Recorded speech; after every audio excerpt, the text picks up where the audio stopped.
ಆರ್ಎಸ್ಎಸ್ಗೆ ಈ ಮೂಲಕ ಅಂಕುಶ ಹಾಕಿ ಬಿಡಬಹುದು ಅನ್ನುವಂತಹ ಸರ್ಕಾರದ ಲೆಕ್ಕಾಚಾರಕ್ಕೆ ಕೇಸರಿ ನಾಯಕರು ಸೆಡ್ಡು ಹೊಡೆಯೋದಕ್ಕೆ ಬೇಕಾದ ಪ್ಲಾನ್ಗಳನ್ನು ತೆರೆಮರೆಯಲ್ಲಿ ಮಾಡಿಕೊಳ್ಳುತ್ತಾ ಇದ್ದಾರೆ. ಚಿತ್ತಾಪುರದಲ್ಲಿ ಸಂಘದ ಪಥಸಂಚಲನಕ್ಕೆ ನವೆಂಬರ್ 2ರ ಮುಹೂರ್ತ ಹಾಗಾದ್ರೆ ಫಿಕ್ಸ್ ಆಗುತ್ತಾ ಅನ್ನೋದು $1 ಮಿಲಿಯನ್ ಪ್ರಶ್ನೆ. ಕೋರ್ಟ್ ಏನು ಹೇಳುತ್ತೆ ಅನ್ನೋದು ಕೂಡ $1 ಮಿಲಿಯನ್ ಪ್ರಶ್ನೆ. ಆರ್ಎಸ್ಎಸ್ ಪಥಸಂಚಲನದ ಮೂಲಕ ಶಕ್ತಿ ಪ್ರದರ್ಶನಕ್ಕೆ ಸಜ್ಜಾಗ್ತಿದೆ. ಒಂದು ವೇಳೆ ಪರ್ಮಿಷನ್ ಸಿಕ್ತು ಅಂತ ಇಟ್ಕೊಂಡ್ರೆ ಕರ್ನಾಟಕದ ಇತಿಹಾಸದಲ್ಲೇ ಕಂಡು ಕೇಳಿರದ ರೀತಿಯಲ್ಲಿ ಶಕ್ತಿ ಪ್ರದರ್ಶನ ಮಾಡೋ ತಾಕತ್ತು ಸದ್ಯಕ್ಕೆ ಆರ್ಎಸ್ಎಸ್ಗಿದೆ. ಅದು ರಿಯಾಲಿಟಿ. ಸಂಘ ಪರಿವಾರದಿಂದ ಪರ್ಮಿಷನ್ ಅನ್ನ ಕಮಲ ಕಲಿಗಳು ಕೂಡ ಕೇಳಿದ್ದಾರೆ. ಮತ್ತು ಇವರಿಬ್ಬರ ಸಂಬಂಧ ಈ ವಿಚಾರದಲ್ಲಿ ಬಹಳ ಚೆನ್ನಾಗಿ ಸುಧಾರಣೆ ಕೂಡ ಆಗ್ತಾ ಇದೆ ಅಂತ ಕೆಲವು ಆರ್ಎಸ್ಎಸ್ನ ನಾಯಕರೇ ಹೇಳ್ತಾ ಇದ್ರು. ತೀರಾ ಮುನಿಸಿತ್ತು, ಕೋಲ್ಡ್ ವಾರ್ಗಳಿತ್ತು, ಸಂಘ ಮತ್ತು ಬಿಜೆಪಿಯ ನಡುವೆ ಒಂದು ಡಿಸ್ಟೆನ್ಸ್ ಇತ್ತು, ಒಂದು ವ್ಯಾಕ್ಯೂಮ್ ರೀತಿ ಇತ್ತು, ಒಂದು ಬ್ರಿಡ್ಜ್ ಇತ್ತು. ಅದೆಲ್ಲ ಮುರಿದು ಮತ್ತೆ ಇಬ್ಬರು ಒಟ್ಟಾಗಿ ಒಂದೇ ಪ್ಯಾರಲಲ್ ಆಗಿ ಹೋಗುವಂತಹ ಸಾಧ್ಯತೆ ಇದೆ.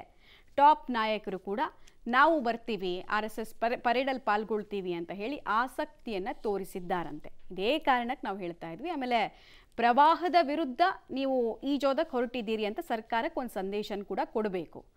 ಈ ಥರದ ಸಂದರ್ಭಗಳಲ್ಲಿ ಧರ್ಮ ಆರ್ಎಸ್ಎಸ್ ಅಂತ ಬಂದಾಗ ಬಿಜೆಪಿ ಬೇರೆ ಬೇರೆ ಕಡೆಗಳಲ್ಲಿ ಅಂಥದ್ದೊಂದು ಮೆಸೇಜನ್ನು ಕೊಟ್ಟಿದೆ. ಇಲ್ಲೂ ಕೊಡ್ತಾರಾ, ಇಲ್ಲೂ ಕೂಡ ಅದನ್ನೇ ಸರ್ಕಾರಕ್ಕೆ ಹೇಳ್ತಾರಾ ಅನ್ನೋದು ಕುತೂಹಲ. ಯಾವ್ಯಾವ ರೀತಿ ಇರುತ್ತೆ ಪ್ಲಾನ್ ಆಫ್ ಆ್ಯಕ್ಷನ್, ಅಥವಾ ಇಲ್ಲೂ ಮನೆ ಒಂದು 3 ಬಾಗಿಲು ಥರ ಒಬ್ಬರು ಒಂದಿನ ಬರ್ತೀವಿ, ನೆಕ್ಸ್ಟ್ ಇನ್ನೊಂದು ದಿವಸ ಇನ್ನೊಂದು ಪರೇಡಲ್ಲಿ ನಾವು ಪಾಲ್ಗೊಳ್ತೀವಿ ಅಂತ ಏನಾದರೂ ಹೇಳ್ತಾರಾ? ಒಂದು ಕುತೂಹಲ ಅಂತೂ ಇದೆ. ಬಟ್ ಪ್ಲಾನ್ ಆಫ್ ಆ್ಯಕ್ಷನ್ ಅಂತೂ ರೆಡಿ ಆಗ್ತಾ ಇದೆ ರಾಜ್ಯ ಬಿಜೆಪಿಯಿಂದ ಅನ್ನೋದು ತಿಳಿದು ಬರ್ತಾ ಇದೆ. ಲಾಸ್ಟ್ 2 ವರ್ಷದಿಂದ ಅನೇಕ ಅವಕಾಶಗಳು ಬಂಗಾರದ ಬಟ್ಲಲ್ಲಿ ಬಂದು ಇಟ್ಟರೂ ಕೂಡ ಅವರು ಅದನ್ನು ಸದುಪಯೋಗ ಮಾಡ್ಕೊಂಡಿರಲಿಲ್ಲ. ಡೀಟೇಲ್ಸ್ ಕೊಡ್ತಾರೆ ಮಸೂದ್. ಸರ್ಕಾರಕ್ಕೆ ಒಂದು ಮನವರಿಕೆಯನ್ನು ಆರ್ಎಸ್ಎಸ್ ಮಾಡಿಕೊಡೋದಂತೂ ಶತಸಿದ್ಧ ಅನ್ನೋದು. ಪ್ರವಾಹದ ವಿರುದ್ಧ ನೀವು ಈಜೋದಕ್ಕೆ ಪ್ರಯತ್ನ ಪಡ್ತಿದ್ದೀರಾ ಅಂತ. ಅದನ್ನು ಬಿಜೆಪಿನೂ ಹೆಂಗೆ ಮಾಡಿಕೊಡುತ್ತೆ ಅನ್ನೋದು ಪ್ರಶ್ನೆ. ಏನು ಪ್ಲಾನ್ ಆಫ್ ಆ್ಯಕ್ಷನ್ ಏನು? ಯಾವ್ಯಾವ ನಾಯಕರು ಆಸಕ್ತಿ ತೋರಿಸ್ತಾ ಇದ್ದಾರೆ? ಒಂದು ವೇಳೆ ಅವಕಾಶ ಸಿಕ್ಕರೆ ನಾವು ಪರೇಡಲ್ಲಿ ಪಾಲ್ಗೊಳ್ತೀವಿ ಅನ್ನೋದಕ್ಕೆ ಯಾವ್ಯಾವ ನಾಯಕರ ಆಸಕ್ತಿ ಕಾಣಿಸ್ತಾ ಇದೆ? ಅಂತ ಸದ್ಯಕ್ಕೆ ಚಿತ್ತಾಪುರದಲ್ಲಿ ಸಂಘದ ಪಥಸಂಚಲನ ಏನಿದೆ ನವೆಂಬರ್ 2ನೇ ತಾರೀಕು ನಡೆಯುತ್ತೆ ಅಂತ ಕೂಡ ಹೇಳಲಾಗ್ತಿದೆ. ಆ ಸಂಬಂಧಪಟ್ಟಂತೆ ಕೋರ್ಟ್ಗೆ ಅವರು ಕೂಡ ಅಫಿಡವಿಟ್ ಹಾಕಬೇಕು. ಕೋರ್ಟ್ ಕೂಡ ಸೂಚನೆ ಕೊಟ್ಟಿದೆ. ಜೊತೆಗೆ ಸರ್ಕಾರದಿಂದಲೂ ಕೂಡ ಕೋರ್ಟ್ ವರದಿ ಕೇಳಿದೆ. 24ಕ್ಕೆ ಮತ್ತೊಂದು ವಿಚಾರಣೆ ಇದೆ. ಅವತ್ತು ಫೈನಲ್ ಆಗುತ್ತೆ. ಅಂತಿಮ ಅಧಿಕೃತ ಮುದ್ರೆ ಹೈಕೋರ್ಟ್ ನವೆಂಬರ್ 2ನೇ ತಾರೀಕು ಮಾಡಿ ಅನ್ನುವಂತ ಸಾಧ್ಯತೆ ಇದೆ.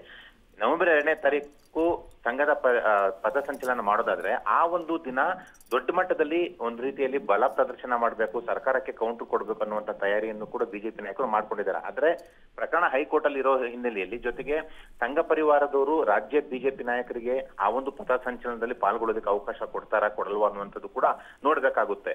ಒಂದು ಸಂಘದಿಂದ ನೀವು ಯಾರು ಕೂಡ ಇದ್ರ ಬಗ್ಗೆ ತಲೆ ಕೆಡಿಸ್ಕೋಬೇಡಿ ಅನ್ನುವಂತ ಒಂದು ಸೂಚನೆ ರಾಜ್ಯ ಬಿಜೆಪಿ ನಾಯಕರಿಗೆ ಹೋಗಿದೆ. ಆದ್ರೂ ಕೂಡ ಕಾಂಗ್ರೆಸ್ನ ಏನು ಆರ್ಎಸ್ಎಸ್ ಅಂಕುಶ ಹಾಕುವಂತ ಪ್ರಯತ್ನ ಇದೆಯಲ್ಲ, ರಾಜ್ಯ ಬಿಜೆಪಿಗೆ ಸಾಕಷ್ಟು ಕೆರಳುತ್ತಿರುವಂತದ್ದು. ಹಾಗಾಗಿ ಚಿತ್ತಾಪುರದಲ್ಲಿ ಅದರಲ್ಲೂ ಪ್ರಿಯಾಂಕ್ ಖರ್ಗೆ ಕೋಟೆಗೆ ಹೋಗಿ ಅಲ್ಲೇ ಶಕ್ತಿ ಪ್ರದರ್ಶನ ಮಾಡಬೇಕು ಅನ್ನುವಂತ ಚಿಂತನೆಯಲ್ಲಿದ್ದಾರೆ. ಈ ಸಂಬಂಧಪಟ್ಟಂತ ಆರ್ಎಸ್ಎಸ್ ನಾಯಕರ ಪರ್ಮಿಷನ್ ಅನ್ನು ಕೂಡ ಕೇಳಿದ್ದಾರೆ. ಇನ್ನೂ ಕೂಡ ಸಂಘದಿಂದ ನೀವು ಹೋಗ್ಬೇಡಿ ಅನ್ನುವಂತ ಸೂಚನೆ ಬಂದಿಲ್ಲ. ಯಾಕಂದ್ರೆ ಹೈಕೋರ್ಟ್ ನಲ್ಲಿ ಪ್ರಕರಣ ಇದೆ. ಹೈಕೋರ್ಟ್ ನಲ್ಲಿ 24ನೇ ತಾರೀಕು ಏನಾಗುತ್ತೆ, ಹೈಕೋರ್ಟ್ ಏನ್ ನಿರ್ದೇಶನ ಕೊಡುತ್ತೆ ಅದರ ಆಧಾರದಲ್ಲಿ ಬಹುಶಃ ಸಂಘದ ನಾಯಕರು ಸೂಚನೆ ಕೊಡಬಹುದು. ಆದ್ರೆ ಸದ್ಯಕ್ಕಂತೂ ಒಂದು ದೊಡ್ಡ ಬಲ ಪ್ರದರ್ಶನ ಮಾಡಿ ರಾಜ್ಯ ಸರ್ಕಾರಕ್ಕೆ ಮತ್ತೆ ಪ್ರಿಯಾಂಕ್ ಖರ್ಗೆ ಅವರಿಗೆ ಕೌಂಟರ್ ಕೊಡಬೇಕು ಅನ್ನುವಂತ ಚಿಂತನೆಯಲ್ಲಿ ರಾಜ್ಯ ಬಿಜೆಪಿ ನಾಯಕರಿದ್ದಾರೆ. ಇದಕ್ಕೆ ಅವಕಾಶ ಸಿಗುತ್ತಾ ಇಲ್ವಾ ಅನ್ನುವಂಥದ್ದು ಕಾದ್ ನೋಡ್ಬೇಕು.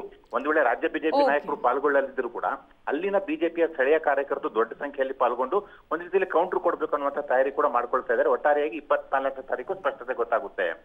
ಧನ್ಯವಾದ ಮಸೂದ್ ತಮ್ಮ ಮಾಹಿತಿಗಾಗಿ.